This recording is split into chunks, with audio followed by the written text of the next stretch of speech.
Bonjour, un petit éditorial pour l'insoumission en direct dans mon bureau de la Commission des finances. Juste une heure environ après la conférence de presse qu'on a eue tout à l'heure de présentation de ce document, les 10 mesures phares du Nouveau Front Populaire en prévision de la première partie de discussion du budget qui concerne les recettes, c'est-à-dire les entrées fiscales. Donc c'est un travail qui est finalement dans le prolongement du programme législatif que nous avons fait entre toutes les composantes du Nouveau Front Populaire en juin pour les élections législatives. Et de là a découlé donc ces 10 mesures qui sont des mesures qui étaient contenues dans le programme, sur les 10 mesures premières, on va dire, et que nous avons travaillé cet été avec Lucie Castet et son équipe d'économistes et des représentants de groupes ou de mouvements du Nouveau Front Populaire. Donc on l'a présenté tout à l'heure à la presse.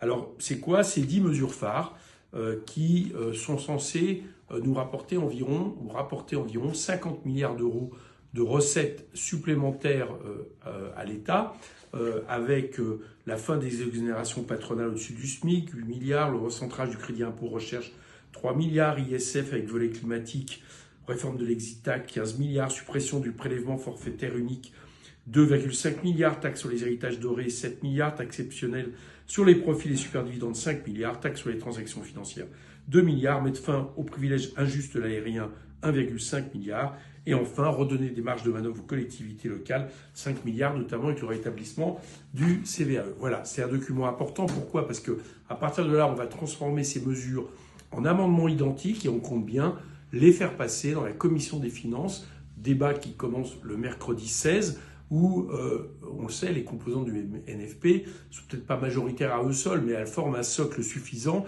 qui fait qu'aussitôt que des gens votent avec nous, on peut faire passer ces amendements tels qu'ils sont écrits là. En tout cas, c'est l'espoir que je porte. C'est évidemment important puisque dans la période, on a des déficits qui ont explosé avec le macronisme. Donc c'était leur objectif premier, elle est battue en brèche, mais en même temps on a une politique économique incapable de régler les besoins des Français en matière d'éducation, de santé, d'innovation écologique, et qui a pendant 7 ans favorisé à outrance les plus riches, et notamment les plus riches détenteurs du capital, les grandes entreprises, à hauteur quasiment de 62 milliards par an, qui nous coûtent trop cher. Aujourd'hui, le capital nous coûte trop cher. Donc la dimension ici, vous avez compris, 50 milliards, c'est d'aller en récupérer une très grande partie qui permettrait à la fois d'investir en matière d'écologie par exemple, mais aussi de, en tout cas, pas faire moins bien que sur les recettes, les déficits, pardon.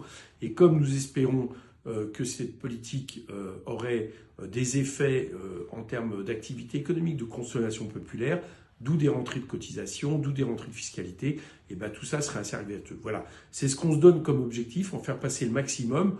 Bon, même si on y arrivait intégralement, le budget serait transformé. Je pense que dans ces cas-là, le gouvernement ferait un 49.3 et après, motion de censure, vous connaissez la suite. Mais c'était important de commencer ce travail ensemble, toutes les forces du NFP et Lucie Castet, qui a été notre candidate et qui pourrait les filles, en tout cas le reste, pour présenter ces mesures phares.